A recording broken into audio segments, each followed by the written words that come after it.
Now we're going to do the abdominal evisceration. So in this case, something has occurred. We have internal organs that are actually protruding out.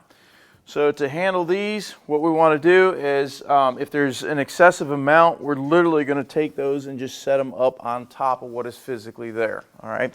The next thing we're going to do is take an occlusive dressing. Now, let's say there's just a small herniated area and we have just a little bit hanging out.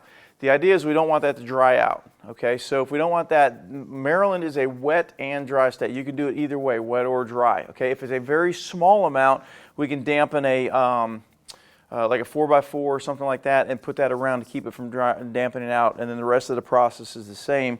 But if it's larger like this, one of the things we got to worry about is hypothermia, right? We're going to lose a lot of heat out of those organs, so the idea is we want to try and keep that in. In that process, we're going to use an occlusive dressing. We want to make sure we can seal the area all the way around here. Now, in the past, we did that, we would quilt it, we put on our cravats and stuff. Now they're asking us to tape all 4 sides. Okay, the newest teaching is that we're going to go ahead and tape down all 4 sides of that. Everybody with me on that? And then from there, we're going to use our quilting. 2, 3. So in doing that, what we're talking about here is when you get out of trauma dressing here, if you'll just simply take it and fold it to the center and fold it to the center again. Once again, we're worried about the heat loss. So everybody understands I have tape here, right?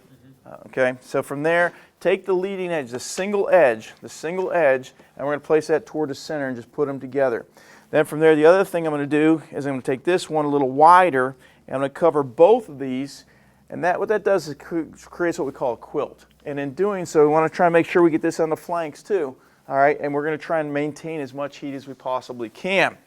With this process, we're going to hold it in by using the cravats. So in doing this, you can push it through the middle, okay? You can use a board, use your hand, you can go under the knees and work your way up. All right, so one is going to go here, one here. How do we typically tie? Distal proximal. So we're going to do the lower one. And what's the one thing we want to make sure of? We're not on top of the organs, right? We want to make sure we're down below them. So we're going to tie that. Once again, you're going to pull in line with the surgeon's knot, and then we'll go back in with the safety.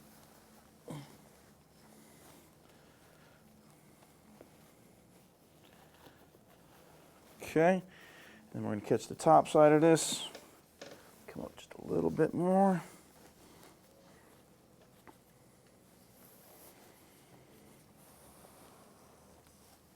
Okay, and we finish that with the safety as well.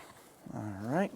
Now, because it's an evisceration right here, the other thing I want to do is go ahead and bend the legs. So go ahead and bend your leg here, bend your legs there.